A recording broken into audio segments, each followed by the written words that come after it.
once upon a midnight dreary, while I pondered, weak and weary, over many a quaint and curious volume of forgotten lore, while I nodded, nearly napping, suddenly there came a tapping, as of someone gently rapping at my chamber door. "'Tis some visitor," I muttered, tapping at my chamber door. "Only this, and nothing more." Distinctly I remember it was in the bleak December, and each separate dying ember wrought its ghost upon the floor.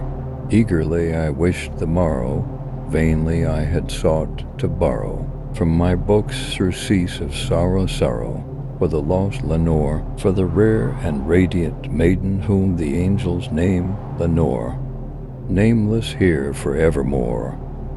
And the silken, sad, and certain rustling of each purple curtain filled me with fantastic terrors never felt before, so that now, to still the beating of my heart, I stood repeating, "'Tis some visitor entreating entrance at my chamber door, some late visitor entreating entrance at my chamber door. This it is, and nothing more."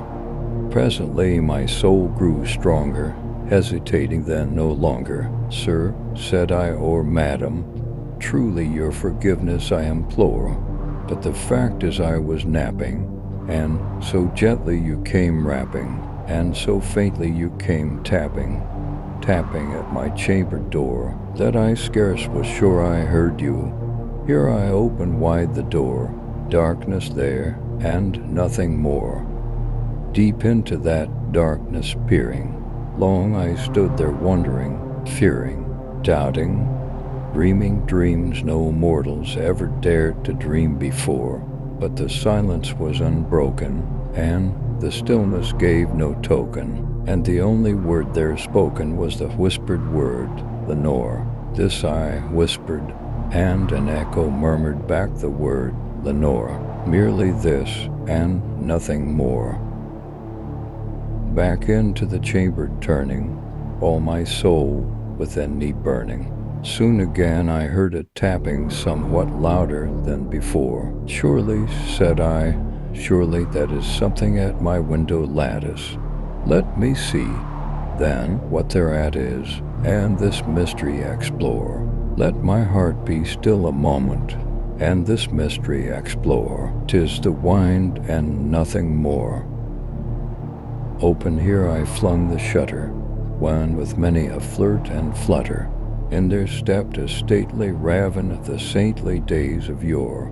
Not the least obeisance made he, not a minute stopped or stayed he, but with mien of lord or lady, perched above my chamber door, perched upon a bust of Pallas just above my chamber door, perched and sat, and nothing more. Then this ebony bird beguiling my sad fancy into smiling, by the grave and stern decorum of the countenance it wore. "Though thy crest be shorn and shaven, thou," I said, "art sure no craven, ghastly, grim, and ancient raven wandering from the nightly shore. Tell me what thy lordly name is on the night's Plutonian shore." Quoth the raven, "Nevermore." Much I marvelled this ungainly fowl to hear discourse so plainly, though its answer little meaning, little relevancy bore. For we cannot help agreeing that no living human being ever yet was blessed with seeing bird above his chamber door, bird or beast upon the sculptured bust above his chamber door, with such name as Nevermore. But the raven, sitting lonely on the placid bust, spoke only that one word, as if his soul in that one word he did outpour. Nothing further than he uttered, not a feather then he fluttered, till I scarcely more than muttered, "Other friends have flown before.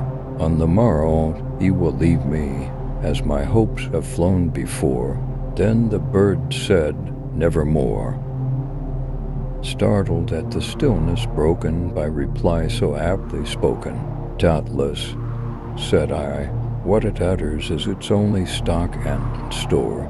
caught from some unhappy master whom unmerciful disaster followed fast and followed faster, till his songs one burden bore, till the dirges of his hope that melancholy burden bore, of never, never more.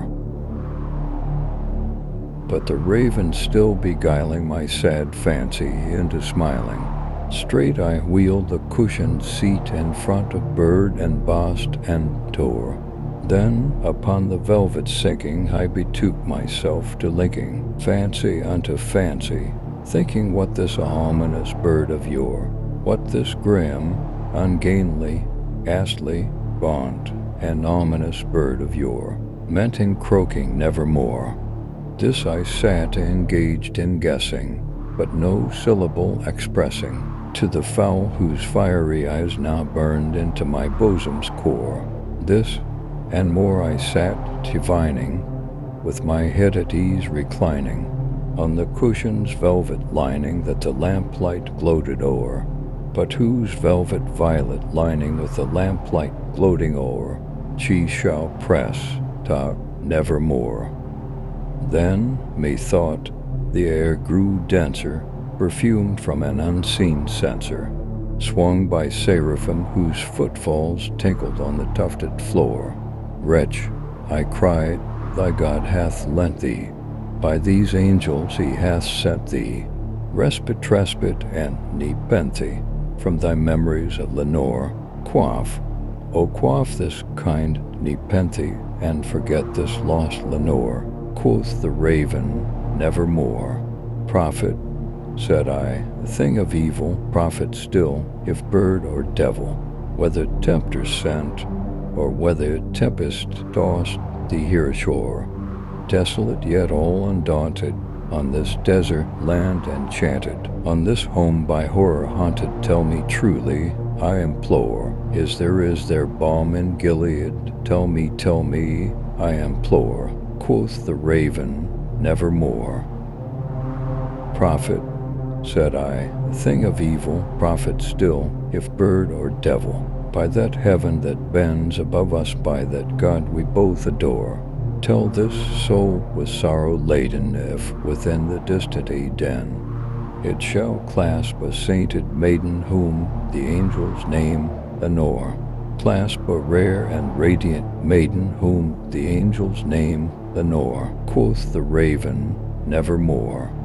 Be that word our sign in parting, bird or fiend, I shrieked upstarting, get thee back into the tempest and the night's Plutonian shore. Leave no black plume as a token of that lie thy soul hath spoken. Leave my loneliness and broken. Quit the bust above my door. Take thy beak from out my heart, and take thy form from off my door. Quoth the raven, nevermore. And the raven, never flitting, still is sitting on the pallid bust of Pallas just above my chamber door, and his eyes have all the seeming of a demon's that is dreaming, and the lamplight o'er him streaming throws his shadow on the floor, and my soul from out that shadow that lies floating on the floor shall be lifted nevermore.